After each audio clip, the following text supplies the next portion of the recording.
Tem recado enquanto ele acende lá? Retiro. Retiro. Tem o chá. A Erika não está aqui, né? Que horas é o chá, Kelly? Semana que vem, 3 horas, no condomínio da Erika e do Fernando Colette, tá bom? Amém. E que horas é que é para estar lá? 2 horas lá. Amém. Glória a Deus. Paz, Senhor, amados. Testemunho é só esse porque o tema é esse. O tema do testemunho é o tema da palavra de hoje. Embora a gente, quando for começar, você talvez não veja muita ligação. Mas eu estava lendo a Bíblia essa semana, cheguei num texto e entendi que aquele era o início da palavra que devia ser trazida. E é uma palavra rema hoje. É uma palavra para ser recebida, porque é para ser vivida nestes dias. E o Senhor quer fazê-la cumprir conosco. Amém? Deixa eu ver se eu acho o meu papelzinho. Escrevi. Espero que possa ler. Aleluia.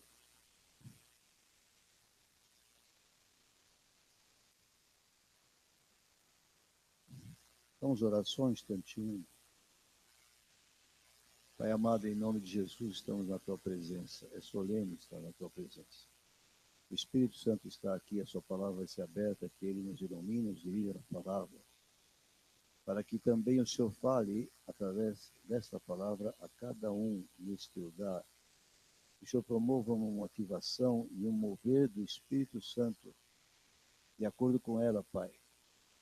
E que tudo isso que vai acontecer te agrade. Porque nós queremos te servir, nós queremos te agradar.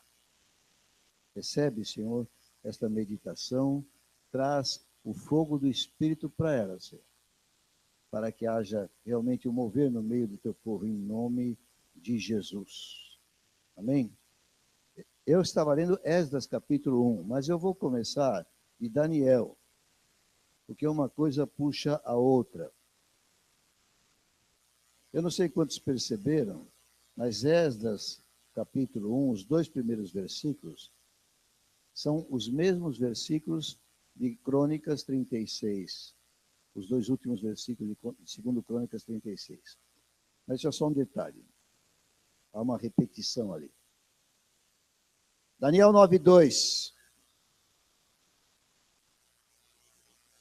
Eu vou ler desde o comecinho, para ficar mais fácil. No primeiro ano de Dario, filho de Assuero, da linhagem dos Medos, o qual foi constituído rei sobre o reino dos caldeus, no primeiro ano do seu reinado, eu, Daniel, entendi pelos livros que o número de anos de que falara o Senhor ao profeta Jeremias, que haviam de durar as assolações de Jerusalém, era de 70 anos. Daniel diz, entendi pelos livros.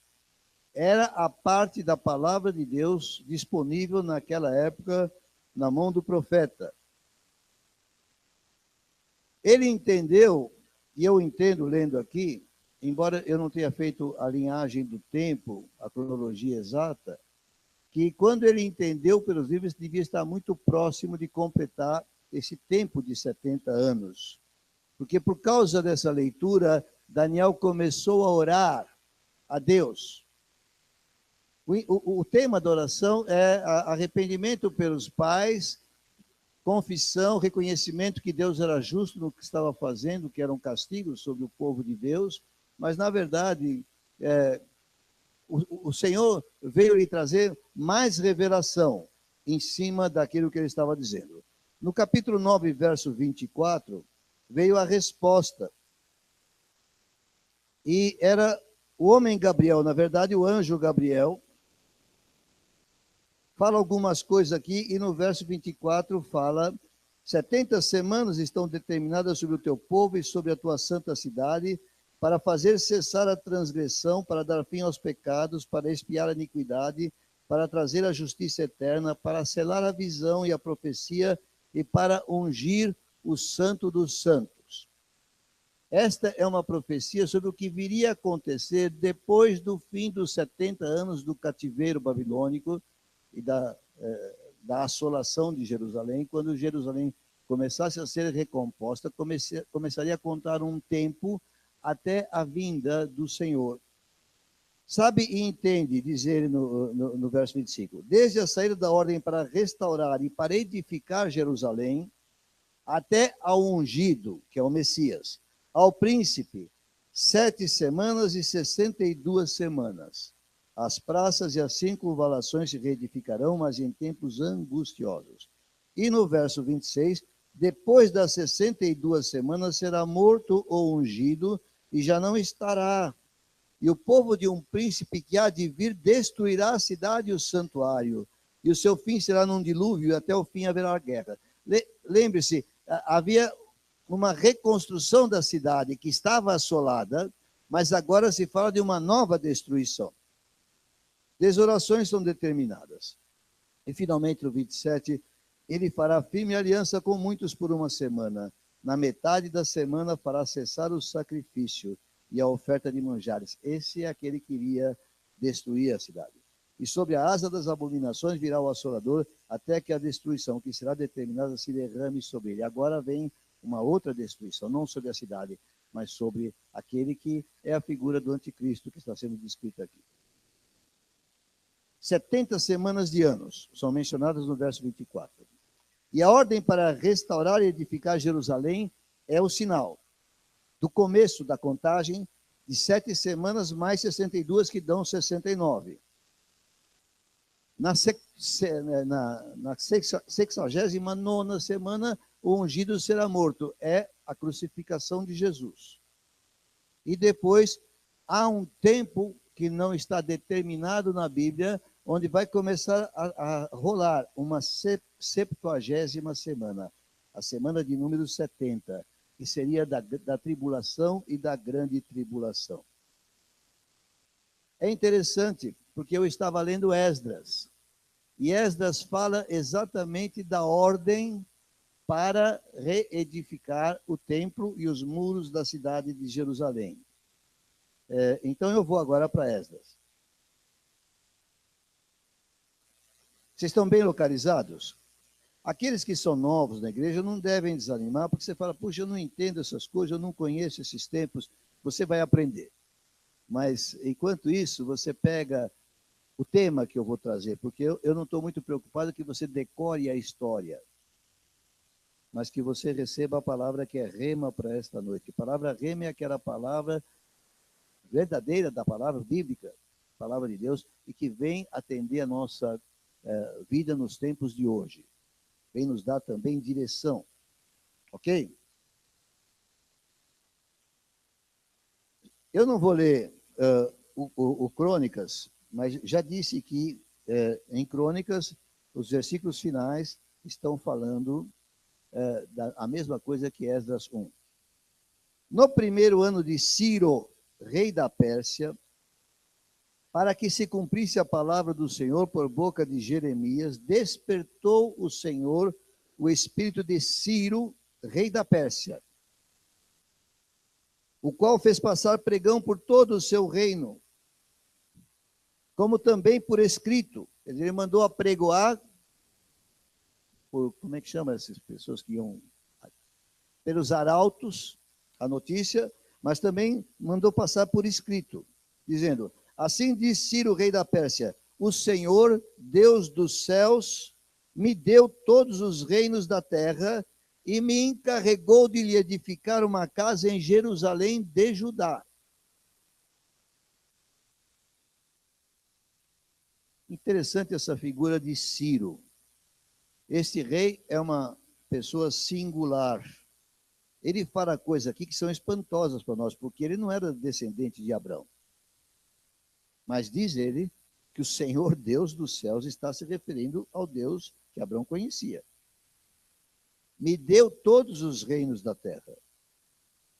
E deu ordem para ele que ele edificasse a casa em Jerusalém. Aquela que tinha sido destruída por Nabucodonosor, que também fez aquilo. Não sei se ele ouviu uma ordem direta a Deus, mas era segundo o decreto de Deus. Nabucodonosor estava fazendo toda aquela destruição em Jerusalém, mas na verdade quem estava mandando fazer aquilo era o Senhor. Era o Deus de Abraão, de Isaac e de Jacó, que estava executando aquilo. Mas esse Ciro é uma figura singular. Em Isaías 44, a gente lê coisas espantosas. Eu não sei como é que um judeu, agora estou falando do judeu da raça mesmo, esses ortodoxos, esses que estudam a Torá, que é o Velho Testamento judaico, eu não sei como é que eles lidam com isso que está escrito em Isaías 44. Deve ser meio confuso para eles. Eu vou ler a partir do verso 24. Assim diz o Senhor, agora é o profeta Isaías que está declarando, que te redime, o mesmo que te formou desde o ventre materno. E o Senhor diz, eu sou o Senhor que faço todas as coisas, que sozinho estendi os céus e sozinho espraiei a terra, que desfaço os sinais dos profetizadores de mentiras e enlouqueço os adivinhos, que faço tornar atrás os sábios, cujo saber converto em loucuras, que confirma a palavra do meu servo e cumpre o conselho dos meus mensageiros, que digo de Jerusalém, ela será habitada. Ele está falando para uma cidade que estava assolada, mas está dizendo agora por profecia, ela será habitada. E das cidades de Judá, elas serão edificadas. E quanto às suas ruínas, que é o estado em que elas estavam nesse tempo, Deus diz, eu as levantarei. Que digo à profundeza das águas, seca-te, e eu secarei os teus rios. Que digo de Ciro, e agora o profeta Isaías está profetizando pela palavra do Senhor a respeito deste mesmo Ciro, a que se refere Esdras, que era o rei naquele tempo, sobre a Babilônia. Digo de Ciro, ele é meu pastor, que espanto, e cumprirá tudo que me apraz. Que digo também de Jerusalém, será edificada, e do templo será fundado. Continuando pelo capítulo 45. Assim diz o Senhor ao seu ungido, a Ciro. E o Senhor está dizendo isso de Ciro, a quem tomo pela mão direita. Lembra que ele fala para o povo, Deus te toma pela mão direita e te ajuda? Ele também toma Ciro pela mão direita, para abater as nações ante a sua face, e para descingir os lombos dos reis, e para abrir diante dele as portas que não se fecharão. E ele continua falando para Ciro, eu irei adiante de ti, endireitarei os caminhos tortuosos, quebrarei as portas de bronze e despedaçarei as trancas de ferro, dar-te-ei os tesouros escondidos e as riquezas encobertas, para que saibas que eu sou o Senhor, o Deus de Israel. Ele era da Babilônia, mas o Deus de Israel está falando, que te chamei pelo teu nome, por amor do meu servo Jacó e de Israel, meu escolhido. Eu te chamei pelo teu nome, é Ciro, e te pus o sobrenome, que aqui não sei qual que é, ainda que não me conheces. É espantoso. A gente que lê a palavra de Deus, que ama a palavra de Deus, que sabe que o Senhor falava com o seu povo de maneira especial, mas na verdade, Deus é soberano sobre todas as coisas, sobre todo mundo.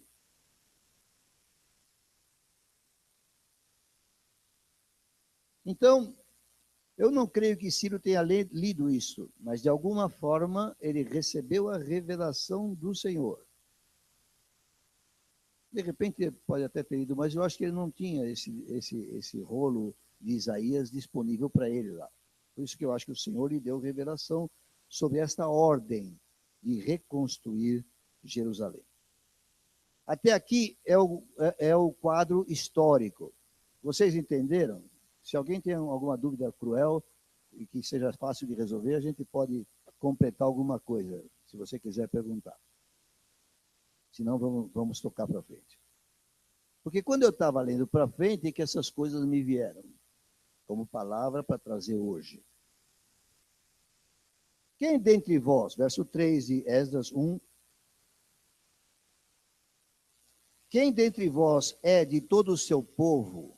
Agora ele está falando para o povo de Israel que estava na Babilônia. Eu vou fazer um parênteses e vou lembrar que o profeta Jeremias várias vezes disse, eu não peguei a referência, também não daria para ler tudo.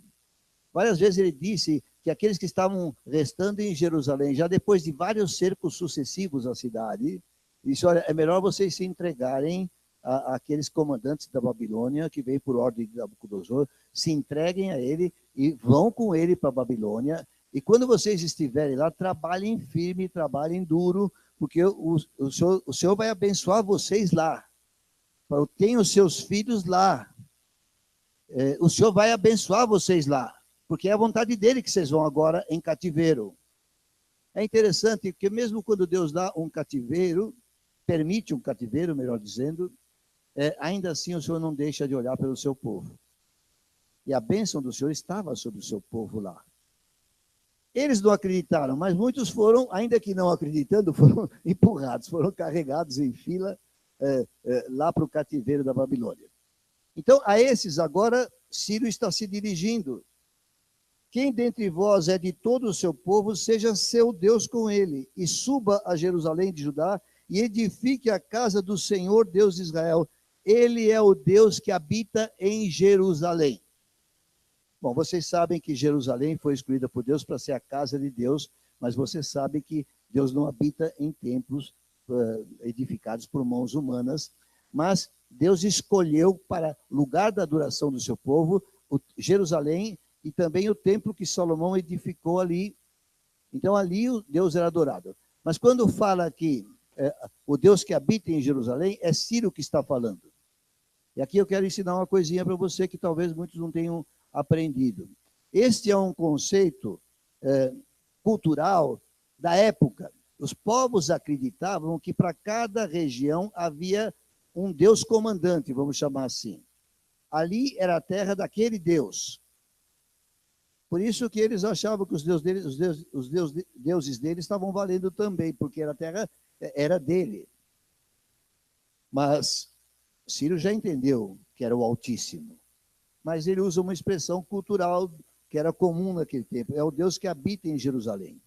Num certo sentido, também é literal, porque no templo Deus fez sua habitação. O Santo dos Santos, lugar santíssimo. Continuando. Todo aquele que restar em alguns lugares em que habita, os homens deste lugar, ele está falando do povo babilônico. O gentio, o ímpio, ia ajudar o povo de Deus. Só Deus pode fazer isso. Eu quero que você enxergue a mão de Deus em cada ponto que nós estamos tocando.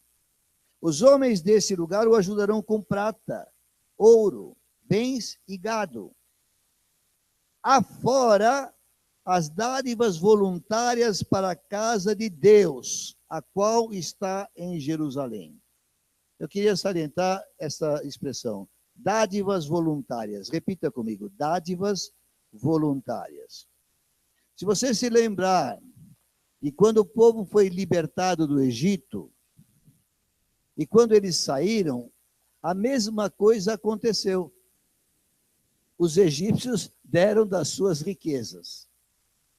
O povo nem sabia que ia construir um tabernáculo. Mas você pensa, um povo no deserto, como é que ia construir um tabernáculo? Ia tirar aquilo de onde? Estavam no deserto, só tinha areia. Então Deus providenciou, e Deus sempre providencia tudo, como disse a Gláucia ontem, o Deus da providência. Ela subiu.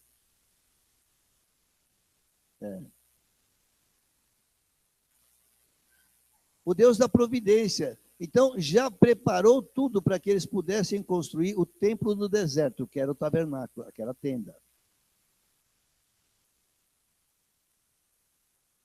Além disso, o próprio povo, apesar de escravo, tinha os seus bens. Isso também se repete. Eu entendi que essas ofertas voluntárias já eram do próprio povo que prosperou na Babilônia, como Jeremias tinha profetizado. Eles iam se dar bem ali, eles iam prosperar. Então agora eles tinham o que dar para Deus. Mas é importante entender ofertas voluntárias, porque a palavra que eu quero trazer, aquela que me tocou, foi nesse sentido. Verso 5. Então se levantaram os cabeças das famílias de Judá e de Benjamim, e os sacerdotes e os levitas, com todos aqueles cujo espírito Deus despertou. Repita comigo, aqueles cujo espírito Deus despertou, para subirem a edificar a casa do Senhor, a qual estava em Jerusalém. Eles não voltaram para Jerusalém obrigados. Na verdade, quem conhece a história sabe que eles estavam lá na Babilônia, mas eles choravam quando cantavam por Jerusalém, pela terra deles. Eles estavam ansiosos para voltar. Eles não foram tangidos como gado por Ciro para voltar para Jerusalém. Eles voltaram voluntariamente. O Espírito os moveu. Diga comigo, o Espírito os moveu. Agora, se você tem fé, diga, o Espírito quer me mover também. Aí vocês vão começando a entender onde eu quero chegar com esta palavra, que foi o que eu entendi quando estava lendo. Todos os que habitavam nos arredores os ajudaram com objetos de prata, com ouro, bens, gado e coisas preciosas, afora tudo que voluntariamente se deu. Também o rei Ciro tirou os utensílios da casa do Senhor, os quais Nabucodonosor tinha trazido de Jerusalém, que tinha posto na casa de seus deuses. E aqui eu quero ensinar mais alguma coisinha. A gente nova na igreja vai aproveitar um pouco com esse ensino. Deus permitiu que Nabucodonosor, na verdade, Deus decretou que Nabucodonosor destruísse Jerusalém, destruísse o templo e pegasse todas as coisas, os objetos de serviço da casa de Deus em Jerusalém. Ele pegou e levou para a Babilônia, estavam guardados. Eram utensílios santos, santificados para Deus. Vasos de honra, diga vasos de honra.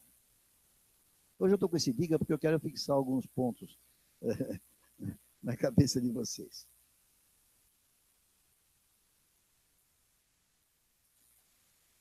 Quem se lembra da leitura, especialmente de Jeremias, vai lembrar que... Não, Jeremias não. Agora estamos aonde? Nabucodonosor, Daniel 5. O rei Belsazar, sucessor de Nabucodonosor, resolveu dar um banquete e estava fazendo uma orgia. E nessa orgia, ele mandou pegar os utensílios da casa de Deus e os profanou, fazendo com que os que estavam participando da orgia bebessem daquelas taças. Não foi por isso, eu creio, que Babilônia caiu, mas este evento foi o que desatou a queda. É como se Deus dissesse assim, tudo bem, vocês vão fazer tudo isso, eu estou permitindo, eu estou querendo que isso aconteça, mas vocês têm limite, o qual vocês não têm o direito de atravessar. E quando eles lançaram mão daqueles objetos, o dedo apareceu na parede, começando a escrever a sentença. E naquela noite, o rio secou, como diz lá no outro texto, e eles secaram o rio, não sei como, mas o fato é que eles entraram por baixo da cidade para invadir a cidade da Babilônia. E, estando lá dentro, eles dominaram a guarda e o povo e exterminaram com aquele império caldeu. E estabeleceram o domínio do reino Medo.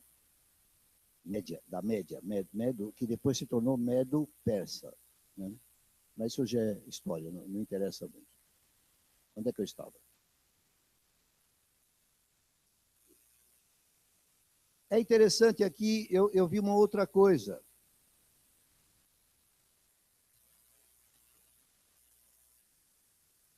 No primeiro ano de Ciro, ele já determinou o resgate desses vasos.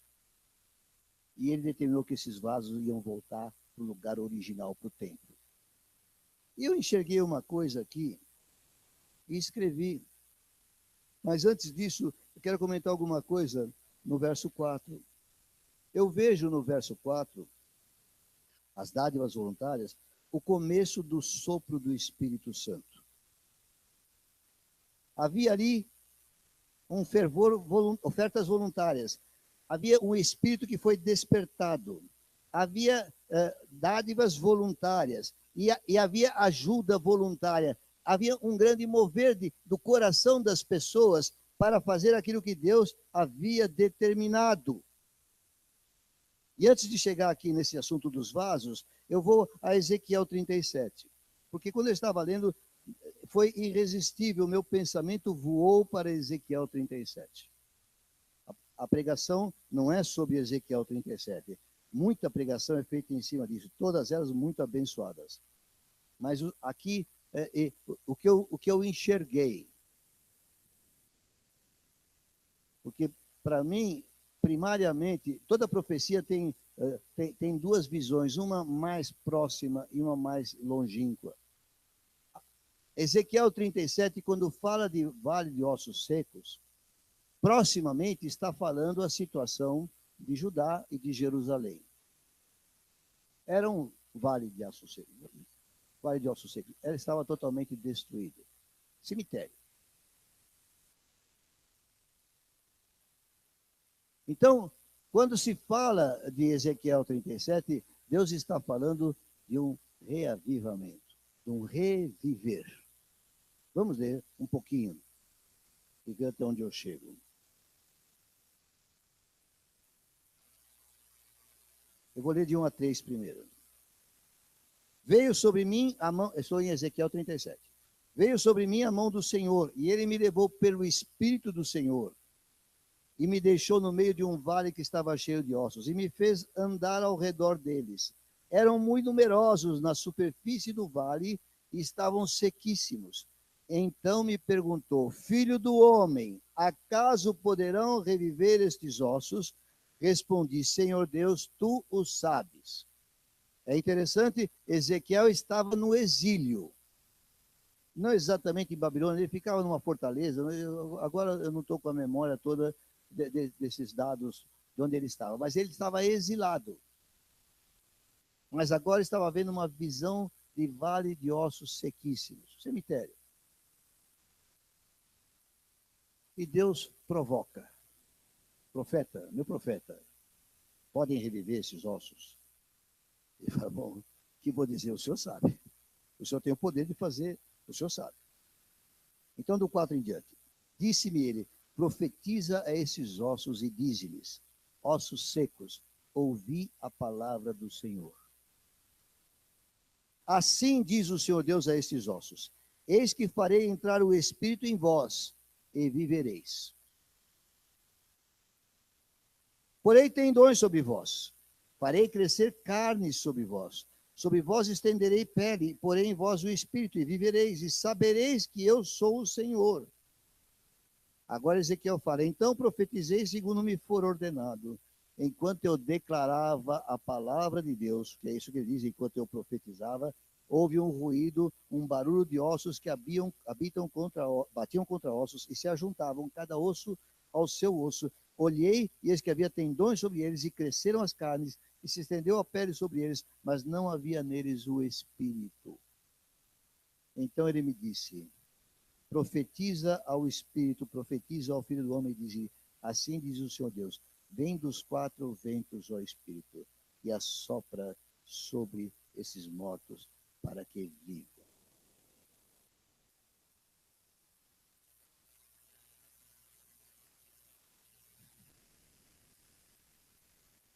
O Espírito entra nos ossos, nos tendões, na carne. Hoje, é mais ou menos equivalente, mutatis mutandis, ao encher do Espírito Santo. Às vezes, o Filho de Deus, o crente, às vezes ele fica seco também, quase como que morto. E é preciso um sopro do Espírito para fazer brotar a vida que já está lá. A vida do Senhor está naquele que crê no Senhor Jesus. Isso nós chamamos de unção.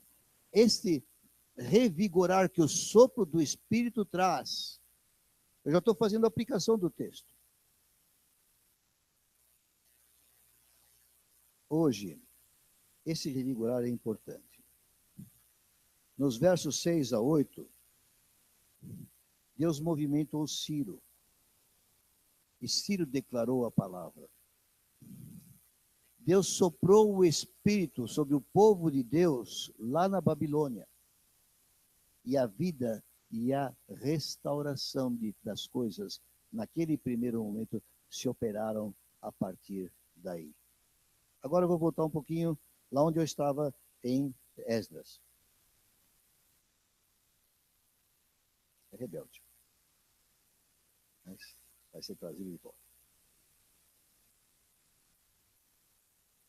Estava no verso 7 falando dos vasos. Eu escrevi aqui na minha Bíblia quando estava lendo, porque ficou muito forte. Nós somos chamados no Novo Testamento de vasos. Eu não peguei as referências, não daria tempo de ver tudo isso, ler tudo isso. Mas em alguns lugares, 2 ou 3, no Novo Testamento, aqueles que servem o Senhor são chamados de vasos da casa de Deus. E quando, numa das passagens fala desse assunto, fala que nós podemos ser vasos para honra ou vasos para desonra. Porque mesmo na casa de Deus, no templo santíssimo de Jerusalém, devia ter alguma coisa que devia ser considerada desprezível para ser jogada fora. Os vasos iam recolher essas coisas. É figurado. Se nós andarmos no Espírito, se nós andarmos cheios do Espírito, nós vamos produzir obras dignas. E nós seremos chamados de vasos de honra. Aqueles vasos que tinham sido levados para a Babilônia, que foram contaminados com aquela orgia, com aqueles impuros bebendo neles, eles foram restaurados por Deus e foram trazidos de volta à casa do Senhor. Isso também é uma figura dessa ressurreição de Ezequiel. Toda vez que ao longo da história, agora eu estou estendendo, o Senhor promove um avivamento, um sopro do Espírito. Aquilo que estava morto revive, aquilo que estava inútil, contaminado, é purificado, é tornado santo de novo, é levado de novo ao serviço ativo. Ao longo da história você tem várias vezes isso acontecendo. O sopro do Espírito aconteceu no deserto, quando eles foram edificar o tabernáculo, esse Espírito voluntário tomou conta do povo. E eles que eram pão duros para chuchu, como são até hoje, eles foram lá e deram tudo voluntariamente. Quando o Espírito move, e você vê isso também sobre Davi, e em outros lugares, quando o templo precisava de um trato, como o Espírito Santo sempre soprou, e sempre houve reviver. Sempre houve mover do Espírito Santo. E as pessoas se moviam voluntariamente para fazer a obra de Deus. Nós aqui hoje, às vezes ficamos em cativeiro babilônico. Cativeiro é um lugar espiritual, diferente do deserto, diferente da terra prometida, onde de repente um crente fica como que preso lá. E as coisas não andam mais na vida, porque ele entrou no sistema babilônico. Eu vou desenvolver um pouco mais isso ao longo dos próximos meses, se Deus quiser me permitir, eu vou fazer alguma coisa nesse sentido. Porque Babilônia toca em nós o tempo todo. Ontem eu estava numa coisa gostosa, uma coisa da presença de Deus, mas eu podia identificar Babilônia lá naquele lugar. Que coisa, eu não vou detalhar mais, porque senão vai ser muito pessoal e eu não quero entrar em assuntos pessoais. Mas a igreja está dentro do mundo. E nós não estamos guardados dentro de uma igreja, nós estamos guardados espiritualmente pelo Senhor, pela presença do Espírito em nós. Porém, nós temos contato pelos nossos sentidos. que afetam o nosso corpo e atingem a nossa alma. E a Babilônia nos atrai, nos seduz, nos contamina. E muitas vezes os vasos de honra do Senhor são contaminados pelo contato com a Babilônia. Mas quando há este sopro do Espírito, esse assunto da Babilônia, onde é que estava isso, meu filho?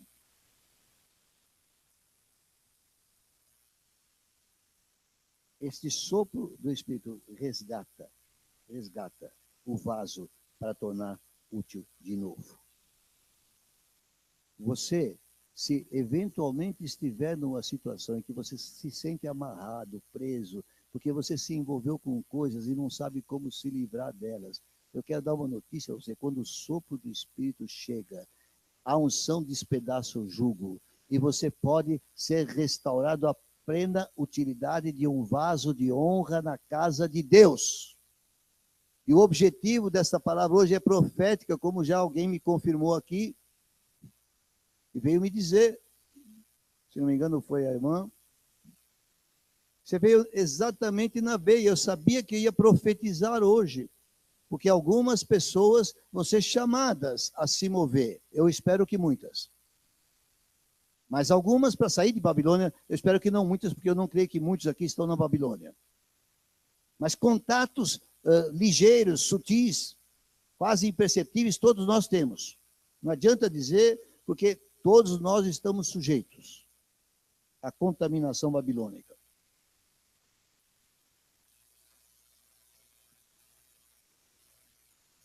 Lá em Esdras nós vimos que o primeiro cumprimento da profecia se deu ali.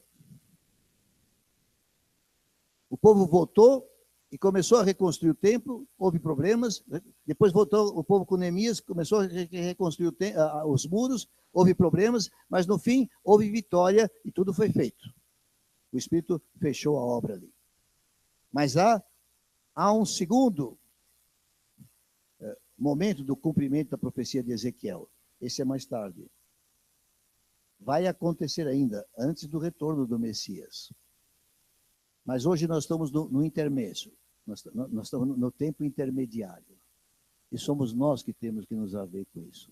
Mas o Espírito de Deus, eu até peguei na internet, mas não dá. Eu peguei lá um histórico de avivamentos. Várias vezes durante a história, o Espírito tem soprado na igreja do Senhor. E várias vezes a igreja tem retomado forças, tem criado vida de novo, tem se levantado até como exército, tem feito obras grandes neste mundo.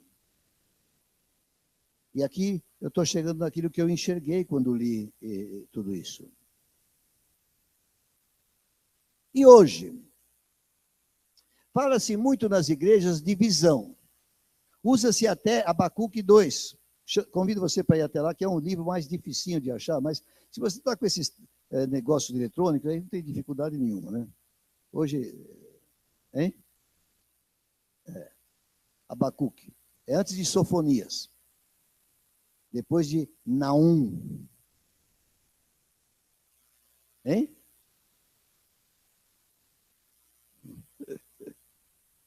Abacuque 2.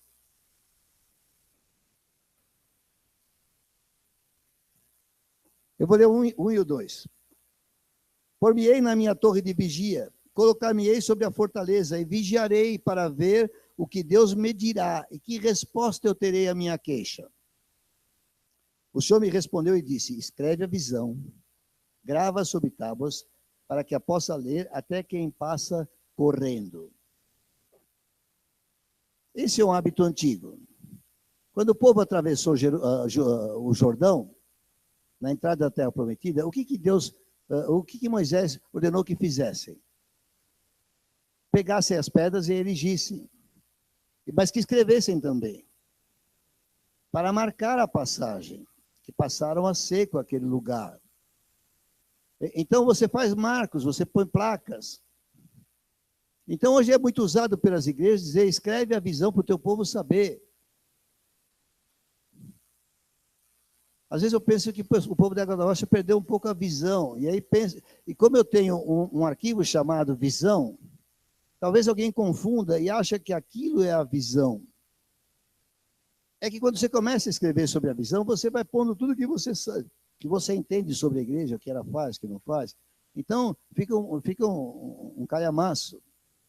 Mas eu estive numa conferência com um homem de Deus chamado T.L. Osborne. Esse homem foi tremendo. Ele fez 2 incursões na Índia, aquele país de 1 bilhão de habitantes, mais. Na primeira foi um fracasso. Na segunda ele foi movido pelo Espírito. E o Espírito soprou ali. E um avivamento se deu naquela terra. E coisas extraordinárias, milagres extraordinários, reuniões gigantescas promovidas por ele. E eu estava numa conferência e ele estava ministrando, e aí ele falou sobre o assunto visão. Fala-se muito em visão na igreja, mas ele disse assim, eu só conheço na Bíblia uma única, diga única visão. Você já deve saber qual é a única visão que há na palavra de Deus, que as igrejas devem ter. E ela se resume numa palavra de 3 letras. Escreva-as em maiúscula. Ide. É a comissão de Cristo. A visão da igreja tem que ser: a minha missão é ganhar as almas para a salvação. O resto é estratégia. Então, aquilo que se chama de visão, às vezes não passa de estratégia. Estratégia é a maneira como você organiza as peças para alcançar um determinado objetivo.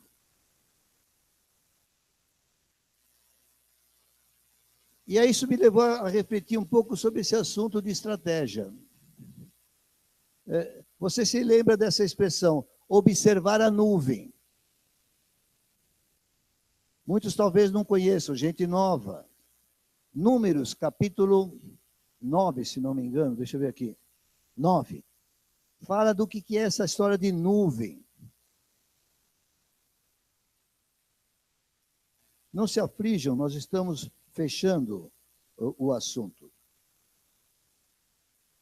Números 9.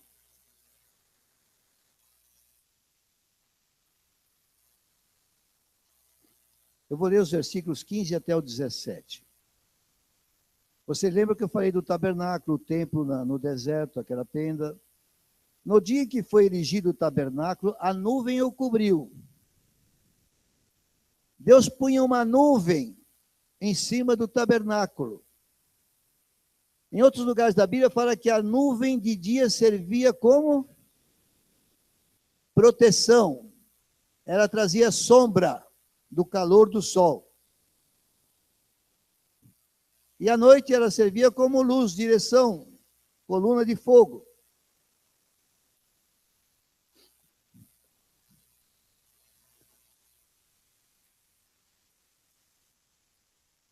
A nuvem o cobriu, a saber, a tenda do testemunho. E à tarde estava sobre o tabernáculo uma aparência de fogo até amanhã, que agora servia de luz. De dia precisava proteger do sol. De noite precisava de luz. Assim era de contínuo. A nuvem o cobria e de noite havia aparência de fogo. Quando a nuvem se erguia de sobre a tenda, os filhos de Israel se punham em marcha. E no lugar onde a nuvem parava, aí os filhos de Israel se acampavam. Segundo o mandado do Senhor, os filhos de Israel partiam, e segundo o mandado do Senhor, eles se acampavam. Quero lembrar a todos que quando o povo foi tirado do Egito, Deus prometeu um lugar. Esse lugar tinha um nome. Qual era o nome desse lugar? A Terra Prometida. Lugar que terra que emana leite e mel. Um lugar muito bom. Mas Deus tinha que conduzi-los através de um deserto. E essa condução demorava um pouco. E aí, então, Deus estabeleceu essa ordem. Eles acampavam, montavam as tendas, ficavam morando ali. Quando Deus achava que era hora de se moverem, a nuvem começava a se mover.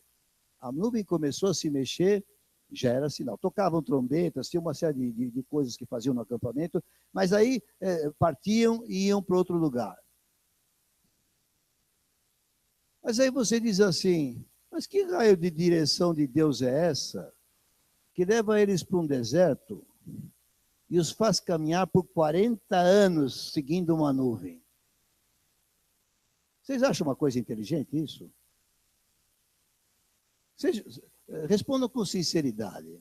Tem alguma inteligência nesse negócio de fazer o povo seguir uma direção numa nuvem que anda e ficar rodando um deserto que não é tão grande? O deserto da Arábia você vê lá, como se fosse um sapatão lá no meio do mapa. É, uma coisa grande assim. E ficavam rodando lá 40 anos. Então, essa instrução de Deus não era boa, não sair debaixo da nuvem. Eu recebi uma instrução do Espírito, quando esse trabalho começou, ele falou, fica atento à nuvem, não saia debaixo dela. Quando ela se mexer, você se mexe. Segue o mover do Espírito de Deus, é a ordem.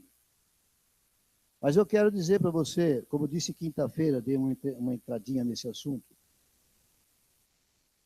esse negócio de andar em roda de si não era o objetivo de Deus. Isso aconteceu porque depois de Números 9, você tem Números 13. Era um ano e pouco depois.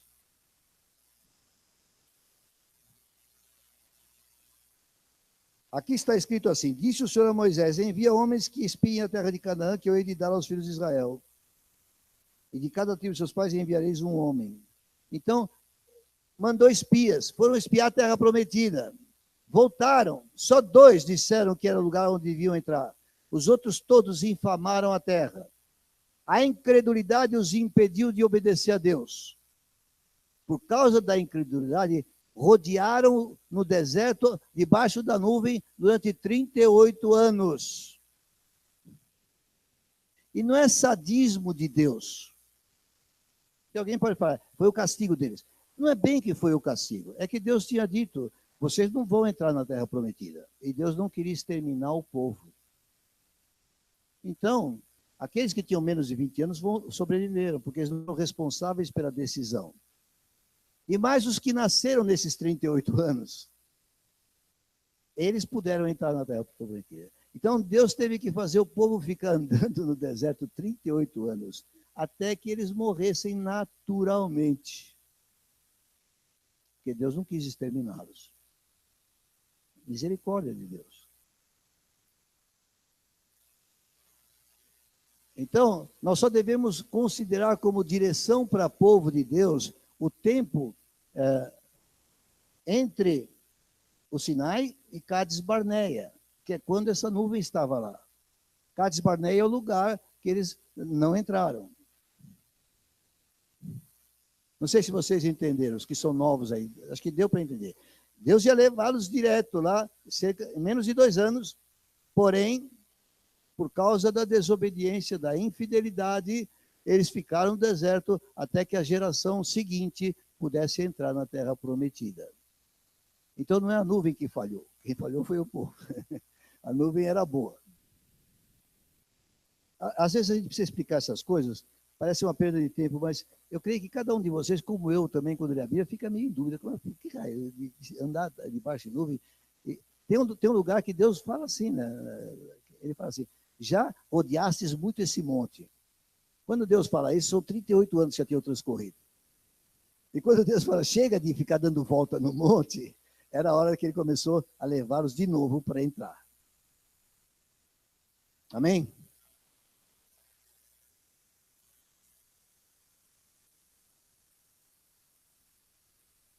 Mas a estratégia é observar a nuvem, é seguir o mover do Espírito Santo.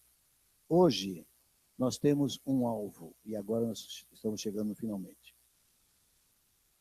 Alguém disse aqui, o Senhor está voltando. Quem disse aqui? Eu estava lá e ouvi. Alguém disse, o Senhor está voltando. É iminente a volta do Senhor. Alguém disse isso. Não é eminente, é iminente. Não, você não disse eminente, eu que estou aqui esclarecendo.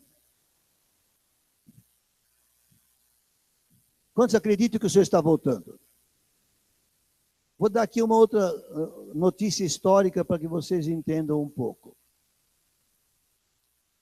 Hoje se estuda a doutrina das últimas coisas. Aquele quadro especifica a maneira como nós cremos.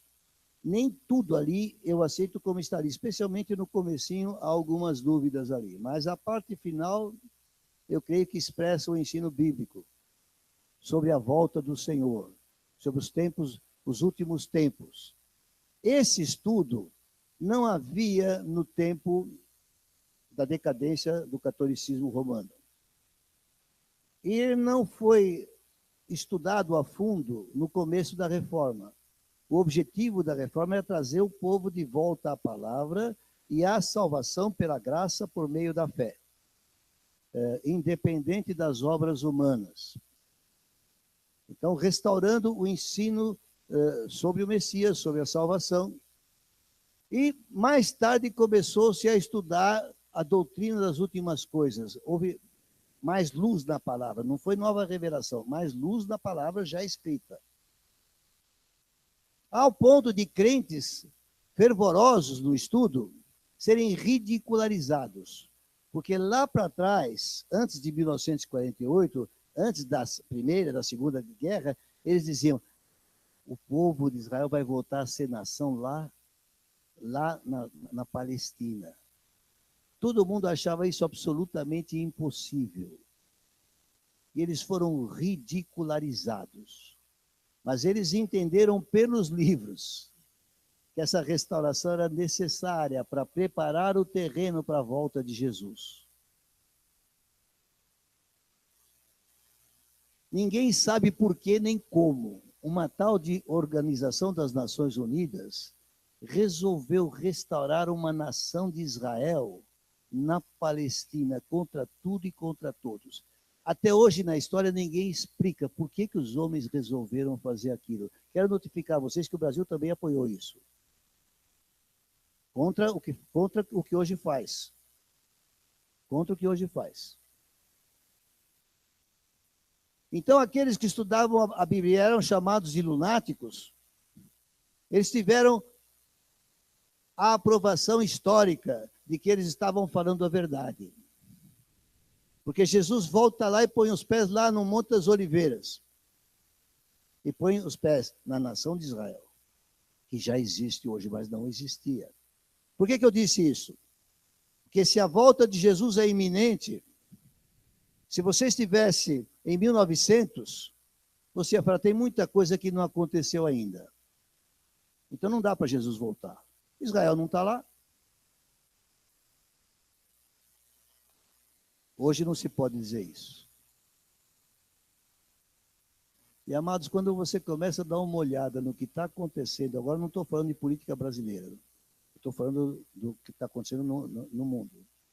Se você começa a observar isso, ninguém mais se entende.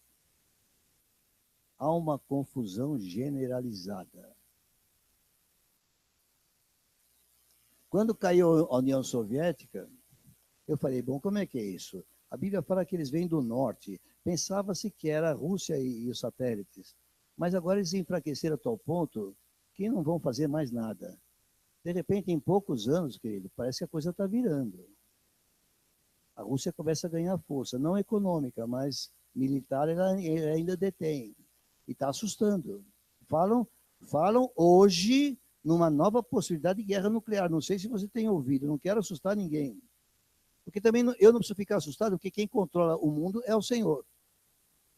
Ele levantou Nabucodonosor, levantou Ciro, ele levanta e ele derruba quem ele quer. Então, a palavra de Deus vai se cumprir. Mas a gente não deixa de se preocupar com o que vai passar nos próximos anos, porque, você sabe, a coisa fica estreita.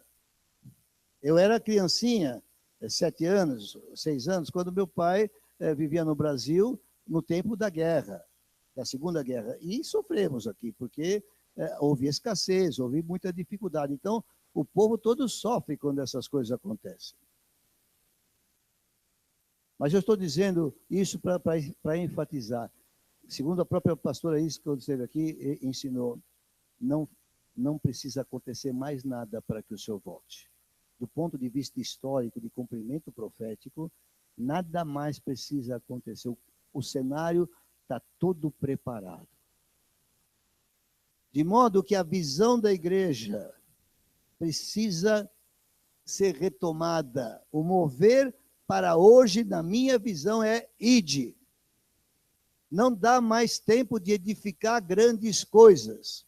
Ah, mas eu estava pensando em ir para a Austrália, outros eu estava pensando em ir para os Estados Unidos, outros já foi e já voltou. Amados, continuem se preparando para viver, porque Deus não disse o tempo e a hora, e nós não temos o direito de ficar passando fome, de braços cruzados e sentado, esperando que Deus faça alguma coisa. Nós temos que viver. E temos que trabalhar para comer. E temos que ser bons no que fazemos. E temos que cooperar o quanto possível para ajudar. Então, o crente não vai ficar alienado. Mas, como visão espiritual de igreja, não é questão de fazer mega igrejas. A questão é conseguir mega colheitas.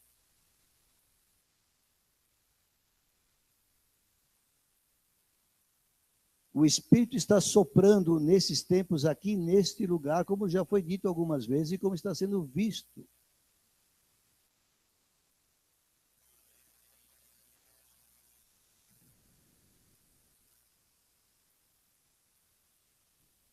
Lá, eles deram ofertas voluntárias. Lá, eles saíram da Babilônia e viajaram, uma viagem penosa, até Jerusalém, para chegar num lugar que estava assolado, não ia encontrar conforto, mas eles foram para restabelecer as coisas, a mandado de Deus, o Espírito Santo. Eu reconheço como pastor.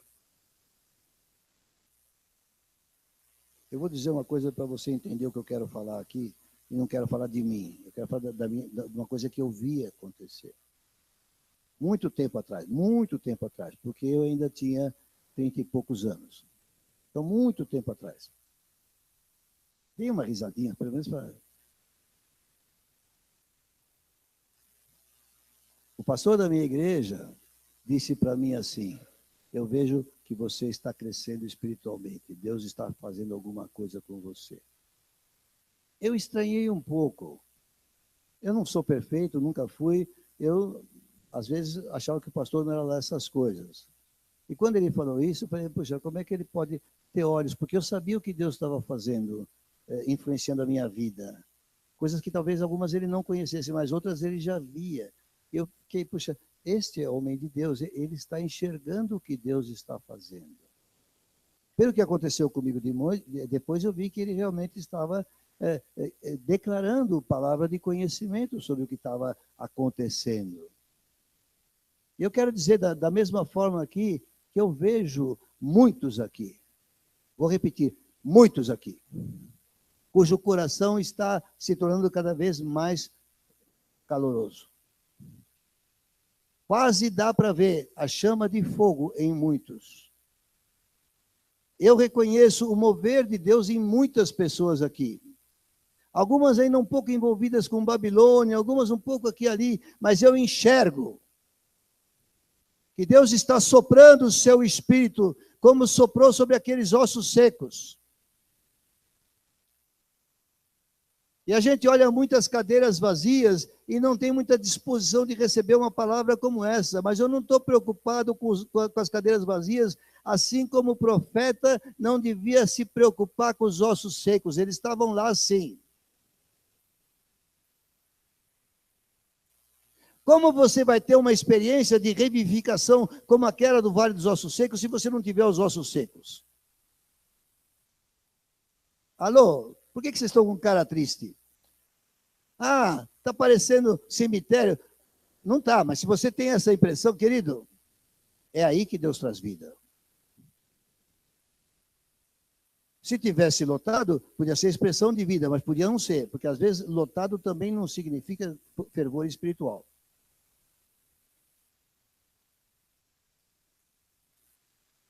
Não tenha medo de se manifestar. Eu quero saber se eu estou enxergando certo. Não fique olhando o outro. Vou pedir que você faça isso de olhos fechados. Senhor, aqueles que fecharam seus olhos e sentem o sopro do Senhor neles nestes tempos, que o Senhor está querendo despertar. Eu estou falando querendo despertar, porque às vezes ele nem está despertado, mas você sente que não dá mais, que Deus está impulsionando, Deus está empurrando para fazer algo. Se você está aí de olhos fechados e está pensando nesse sentido, se você reconhece na sua vida este impulsionar do Espírito Santo, só para que eu conheça, os outros não vão conhecer, porque não pode abrir o olho, de olho fechado. Você simplesmente levanta a mão direita e chacoalha. Se você sente que o Espírito te impulsione para mais, que há uma sede, que há uma fome, você às vezes nem sabe o que fazer, nem exatamente como fazer, mas você está sendo movido pelo Espírito. Eu reconheço isso no povo de Deus dessa casa. Alguns que estão, não levantaram a mão. Eu sei que há uma certa timidez. Pode baixar. Eu estou trazendo essa notícia. Eu li essa passagem e vi claramente que a nós cabe profetizar esta palavra, porque o Senhor vai promover uma grande colheita, porque Ele está num tempo de mover do Espírito. Ele já determinou o Ciro desta época ou dessa situação, aquele que vai declarar as coisas. Ele já tem estabelecido as bases para um mover forte. Agora eu quero fazer uma outra coisa aqui com vocês.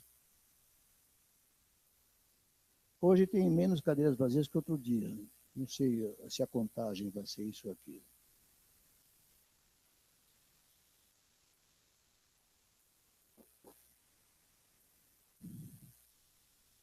Eu quero que você que reconhece que o Espírito está soprando, e você reconhece porque está soprando em você, não nos outros.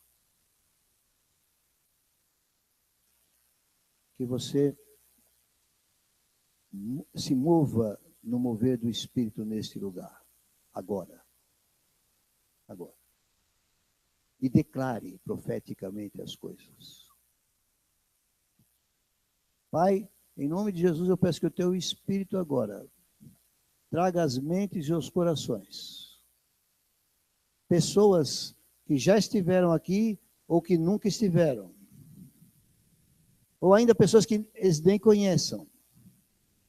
Mas dá a eles a ousadia de fé, de impor as mãos sobre cadeiras vazias aqui.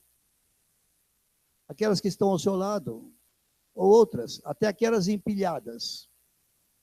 Que o Senhor mova este povo aqui como aquele povo foi movido a sair do seu lugar. É um ato profético, Senhor, é um ato de fé, onde cada um vai lembrar de alguém. Eu só faço uma recomendação. Se você lembrar de alguém que esteve aqui e não está, profetize o retorno.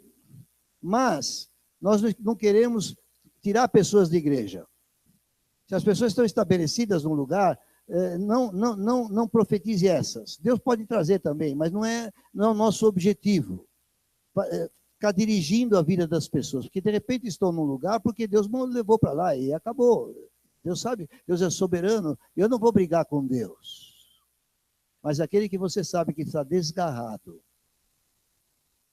que não está, como aquela pombinha que saía da arca e não tinha onde pôr o pé e voltava. Então, eu quero que você se mova. Eu quero que você se mova. Há muitas cadeiras ali. Se você tem uma vazia, pode pôr a mão sobre a cadeira que está próxima e profetize. E se você tem um nome que o Espírito Santo pôs no teu coração, declare o nome. Declare o nome. Há outras cadeiras que não estão próximas de vocês, vai até elas. Vá até elas, não deixa nenhuma de fora.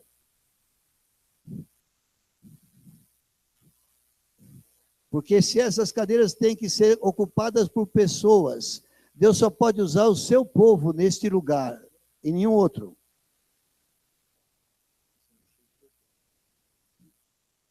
Aí eu não sei a direção, mas... Sopra o Espírito de Deus, move essas pessoas. Põe aqueles que sabem que o Senhor está movendo para fazer algo, E quando você puser esta mão e fizer esta declaração, algo espiritual está sendo desatado. Mas não se esqueça depois de pôr as pernas a funcionar também. Porque não é ficar sentado em casa. Se necessário, vá resgatar. Faça a sua oferta voluntária. Entregue as suas coisas ao Senhor. Se mova, querido. Eu quero muito movimento aqui nesse lugar, em nome de Jesus. Se mova. Se mova. Claro, se você não sente nada, está frio espiritualmente, fica no seu lugar, tudo bem. Mas se você sabe que tem uma pessoa que podia ser adotada por você, na profecia e na oração, faça, cumpra. Não deixe faltar. O Senhor quer a tua ação, o Senhor quer a tua resposta. O Senhor reconstruiu o templo, reconstruiu os muros com gente. Ele não contratou uma Odebrecht da vida para mandar fazer a obra. Ele fez com gente, com o povo. Que seja o despertar na tua vida. Quando o Senhor me despertou lá atrás, que o pastor enxergou, eu comecei a ganhar almas. Eu não ganhava almas até ali. Depois comecei a ajudar as almas ganhas. Porque o Senhor faz uma obra completa. Sopra, Espírito de Deus. Sopra sobre nós. Porque quando o Espírito sopra, as coisas acontecem. Senhor, eu sei que é um tempo de mover do Espírito Santo. O teu objetivo, Senhor, eu sei perfeitamente, não é encher esses bancos, essas cadeiras. É muito mais do que isso. Porque há pessoas aqui que produzirão fruto em lugares distantes. Porque nós não estamos trabalhando aqui para uma igreja chamada Água da Rocha. Nós estamos trabalhando aqui para o Senhor Jesus Cristo, o Messias, o Rei.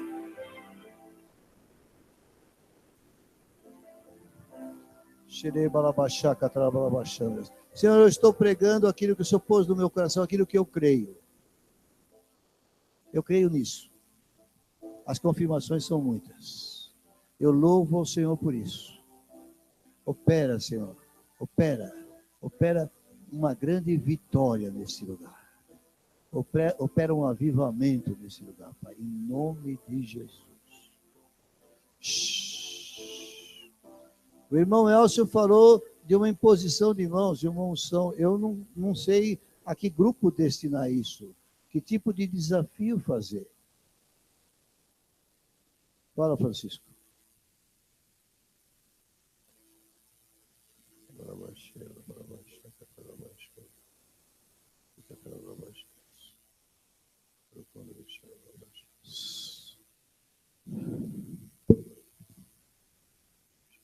Eu nem vou abrir, só vou ditar.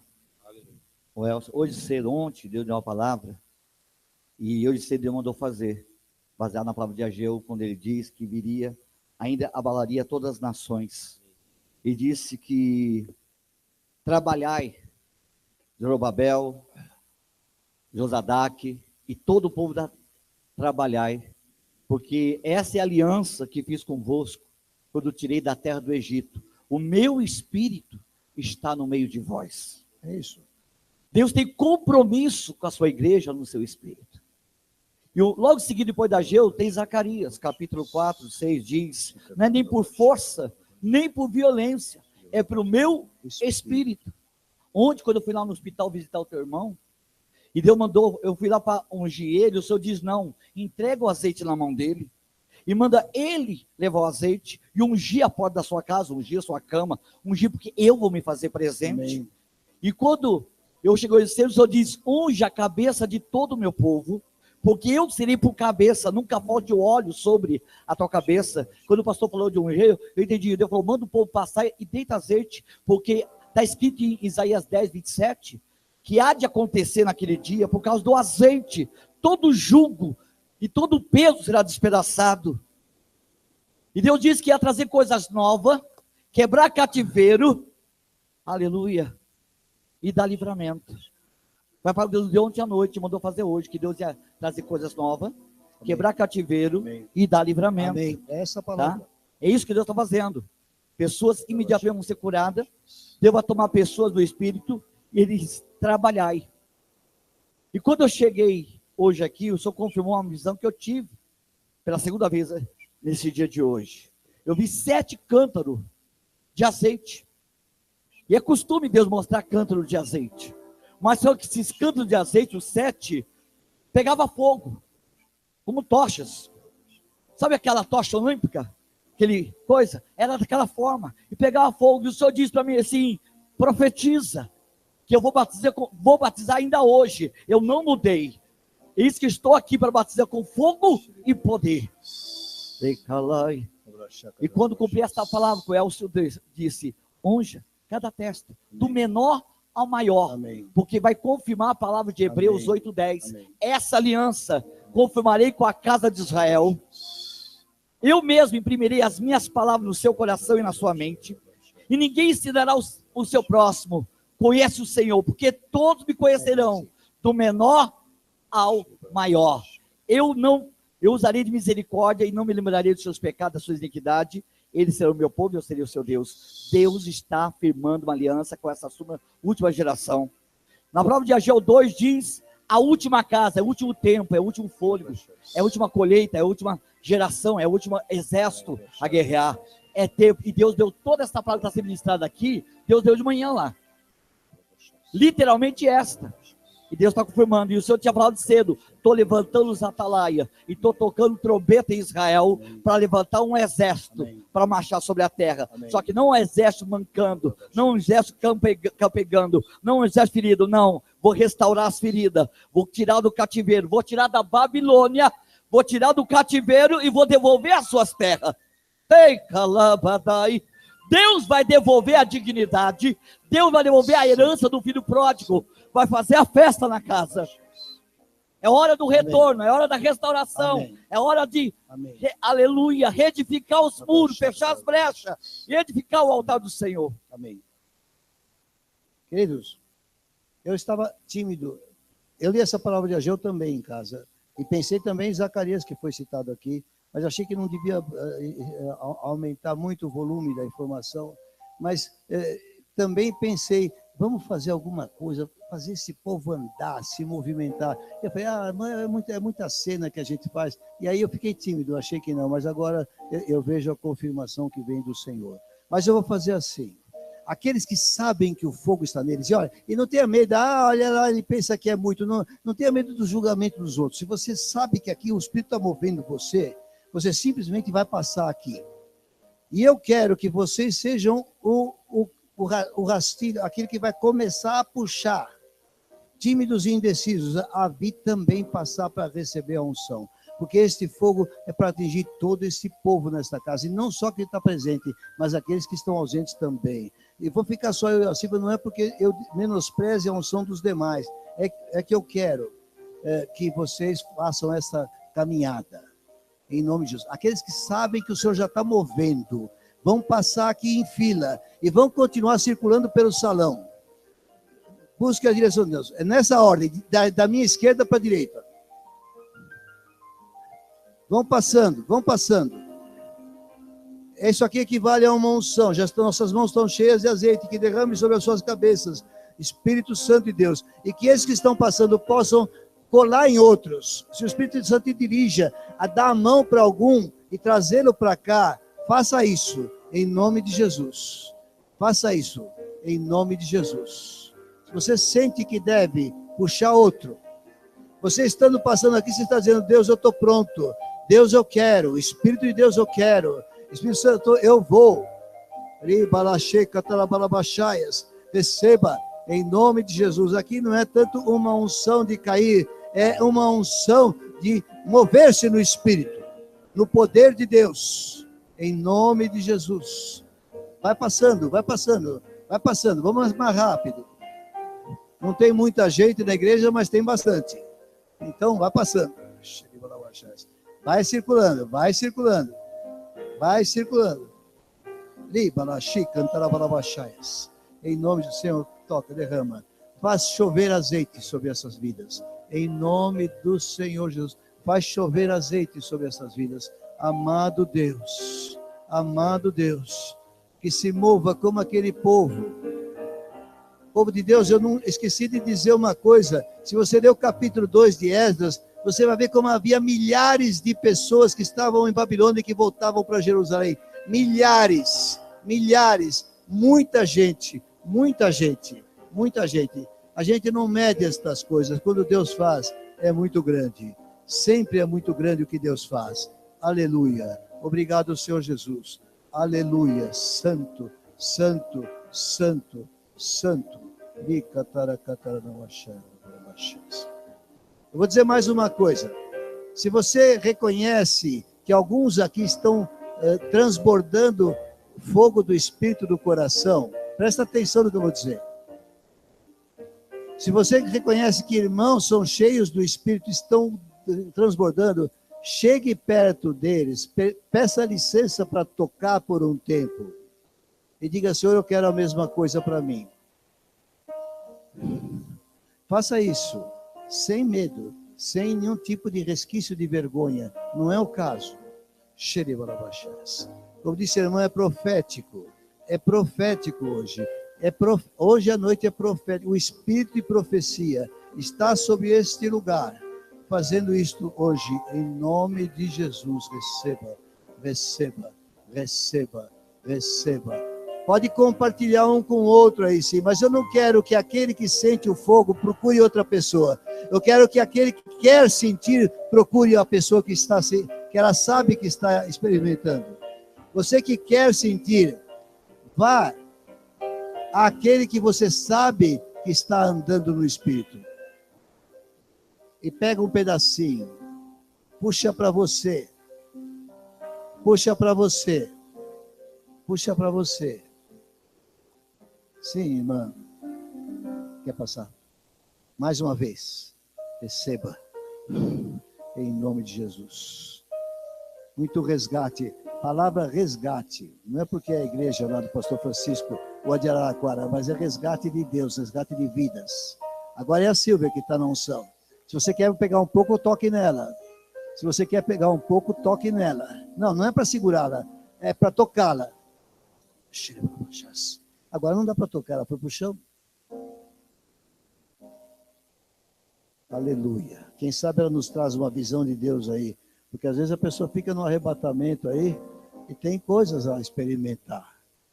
Se o senhor quiser arrebatá-la, seja servido. Eu prometo não me assustar. Ainda há tempo para vocês sugarem um pouco da unção do Senhor. Ainda há tempo.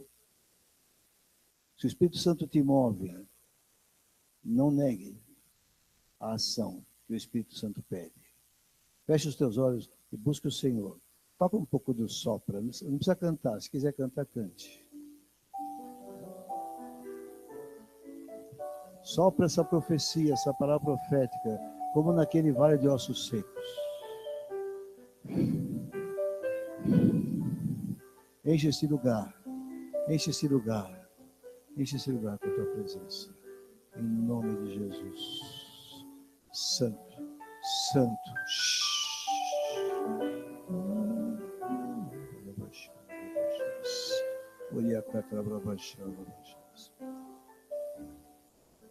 Quantos aqui acham, ou sentem, ou experimentam, ou creem melhor,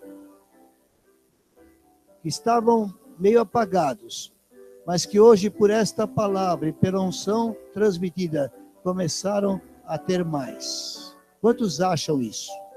Quantos veem isso ou creem isso? É bênção. Se for bênção, diga amém. Então, obrigado, Senhor, em nome de Jesus, porque é através de cada um que o Senhor vai fazer uma obra.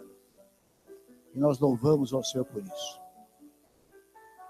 Amém, igreja? Bom, eu sinto que é isto. Agora não vou tirar a Silvia da coisa. Vamos tentar fazer a ceia com ela aqui mesmo. Quem foi escalado? Não tem? Era ela?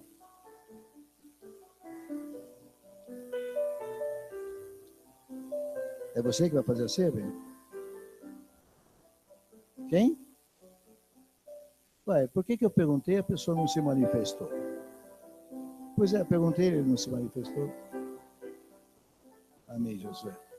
Então, glória a Deus, vamos tomar a ceia do Senhor. Esperando. A minha Bíblia está aí?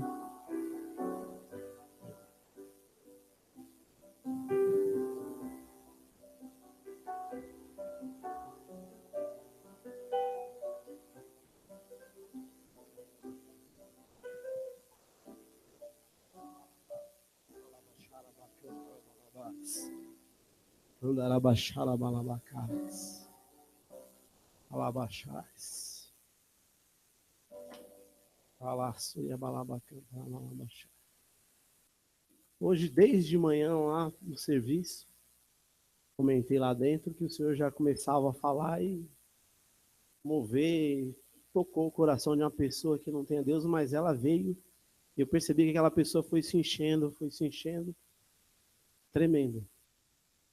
Uma pessoa que sabe que está errada, que precisa do Senhor, mas está lutando contra a carne. Mas ele ouviu as coisas. Eu falava algo do Senhor, ele falava. Ele perguntou, questionou sobre Paulo, sobre abrir visão. Muitas das coisas que o pastor falou, muitas coisas que o pastor falou nessa noite aqui foi só para testemunhar. Interessante quanto era pregada a palavra aí, desde o início, quando eu saí de lá, o Senhor me deu um nome de um atributo do Senhor, Jeová Sabaoth. Senhor dos Exércitos. Então, o Fábio não tinha nem falado aqui. Por que isso? Aí você começou a chamar os atributos, os nomes de Deus. A parte que fala aqui é o Senhor dos Exércitos, é o Senhor do rico, do pobre, do livre, do escravo. E além de tudo, desse poder tremendo dele, ele é um Deus de amor. Quando você veio falar aqui, um Deus de amor, Celi. E você veio testemunhar aqui, só confirmar o que Deus tinha colocado no meu coração. Você não precisa nem abrir, vou ler só um pouquinho aqui. João 13, 34 fala assim: novo mandamento vos dou, que vos ameis uns aos outros, assim como eu vos amei. Também vos amei uns aos outros. Nisto conhecerão todos que sois meus discípulos, se tiverdes amor uns aos outros. Então, se você for buscar um pouco antes aí, você vai ver que estava falando sobre a ceia, dos acontecimentos, Judas falando tudo isso. Jesus já sabia de todas essas coisas que iam acontecer, mas ele estava ali celebrando em comunhão com os discípulos. Então, aquele era o momento especial. Aquele era o momento do Senhor, naquele lugar ali. E ele fez da melhor maneira possível, para que eu, para que você, para que nós possamos estar juntos, celebrando essa ceia, essa comunhão do Senhor, até que ele volte. Eu creio que está próxima a volta dele. O pastor falou assim, não sei se vai ser daqui a 10 segundos, daqui a 1 hora, não sei. Mas eu sei que ele vai voltar. Interessante que eu comentava que esse senhor chama Paulo. E ele concordou comigo, eu falei, o pessoal fala em Buda, fala em tantas pessoas, você vai lá, tem uns ossos, mas interessante que você vai lá no sepulcro de Jesus, não tem nada. Por quê? Porque ele é vivo. Ele concordo. Aí ele até começou a falar mais. Então, quer dizer, se você não vai fazer o seu papel, o Espírito Santo está fazendo. Essa pessoa vai me procurar para conversar comigo sobre coisas de Deus. Sobre o que ele está sentindo no coração. Toda essa insegurança, e tremendo que o pastor Carlos abriu falando que no tempo no deserto, vamos fazer um manancial do Senhor. Então é esse. Não é otimismo, não é otimismo, nós somos alegres, nós somos um povo escolhido, nação santa do Senhor. Nós somos peregrinos nessa terra aqui. Então, a nossa função é pregar o evangelho, falar do amor de Deus, somente isso. Deixar os resultados com ele. Quanto mais falarmos do evangelho, quanto mais falarmos que o Senhor está voltando, são vidas que vão se entregar a ele.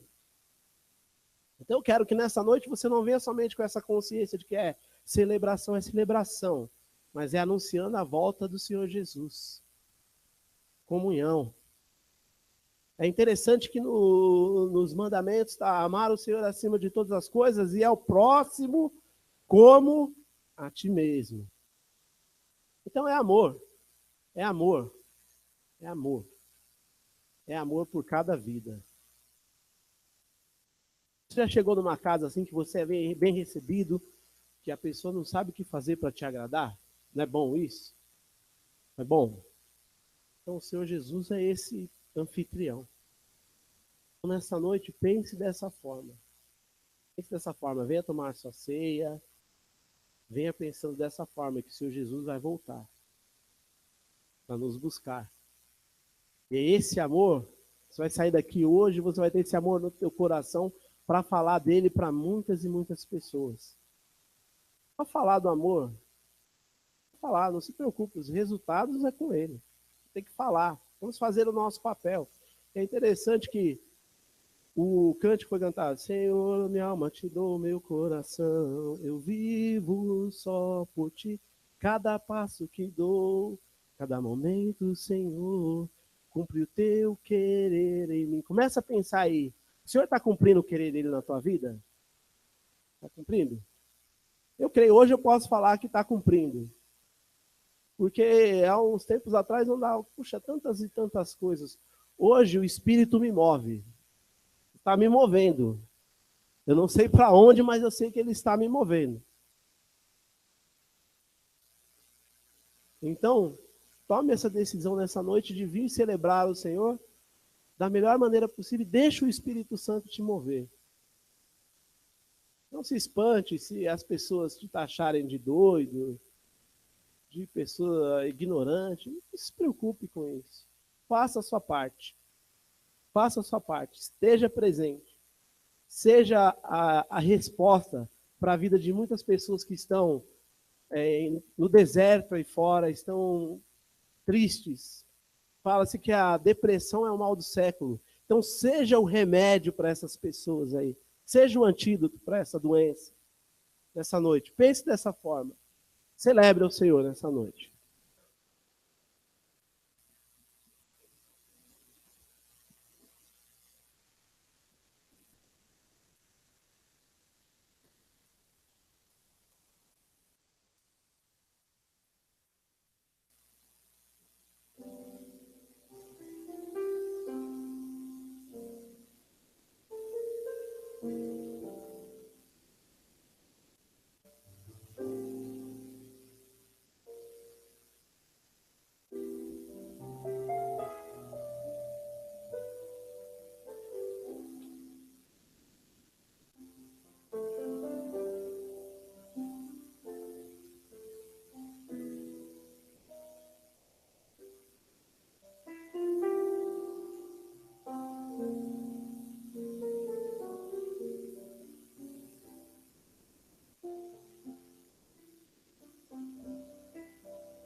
Antes de passar para a segunda parte, eu quero dar uma ênfase aqui.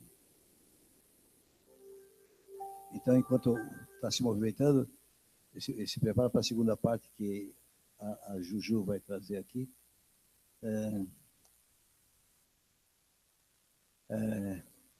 Eu quero dar ênfase. Se você profetizou alguém na cadeira, você se mova no espírito também para trazê-la pela mão, para sentar-se ao seu lado domingo que vem. Com isso você garante uma coisa, você não falou uma coisa da boca para fora, porque se você não vem domingo que vem porque você está cansado com preguiça, aí essa sua profecia fica meio esquisita, né? Então, você venha, porque você profetizou que essa cadeira vai ser ocupada, pega pela mão a pessoa que você profetizou e traga ela para sentar-se ao seu lado, tá bom? Obrigado.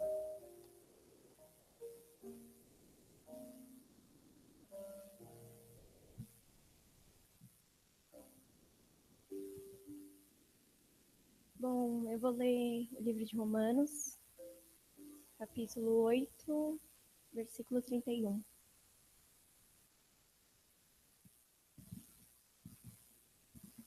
Que diremos, pois, à vista dessas coisas? Se Deus é por nós, quem será contra nós? Aquele que não poupou o seu próprio filho, antes, pois, por todos nós entregou por ventura, não nos dará graciosamente com eles todas as coisas? Ontem, a gente foi em uma reunião com o pastor, e ele comentou sobre esse versículo. Ele falou que aqui no 31, Deus faz duas perguntas. E nessa segunda aqui, se Deus é por nós, quem será contra nós? Ele induziu a gente a responder. E a resposta é ninguém. Mas por quê? Porque Deus é aquele que é todo-poderoso. Aquele que realmente pode fazer tudo. Então, se nós cremos nesse Deus poderoso, então não temos que ficar preocupados com a nossa situação financeira ou preocupado com qualquer outra coisa que esteja no mundo. Nós temos que crer que aquele que é poderoso é fiel para cumprir todas as coisas. Amém. Podem trazer os seus dízimos pensando nisso.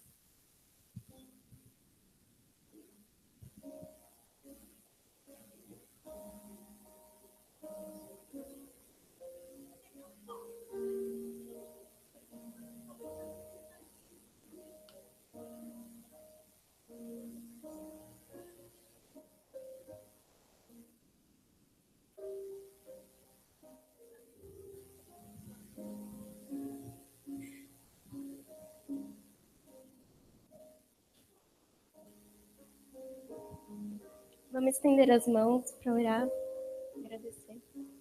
Senhor Deus e Pai, te agradecemos porque hoje temos a oportunidade, Senhor, de estarmos reunidos para te adorar, Senhor, para estar em tua presença. Te agradecemos porque o Senhor nos dá condições, Senhor, de devolver tudo aquilo que o Senhor dá para nós. E aqueles que ainda não estão em condições, que o Senhor possa dar, Senhor, possa tirar toda a preocupação que esteja no mundo e que eles possam estar centrados em Ti, Senhor. E que o Senhor possa prover mesmo aquilo que nós precisamos. Em Teu nome, Jesus, te peço. Amém.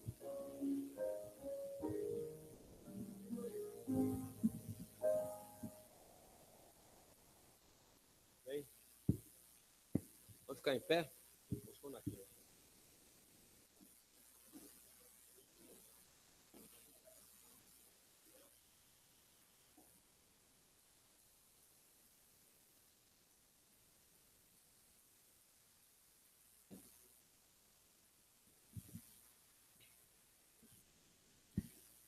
Amém. Jesus está nesse lugar aqui. Amém? Glória ao Senhor mesmo. Levante suas mãos, nós vamos nos despedir aqui.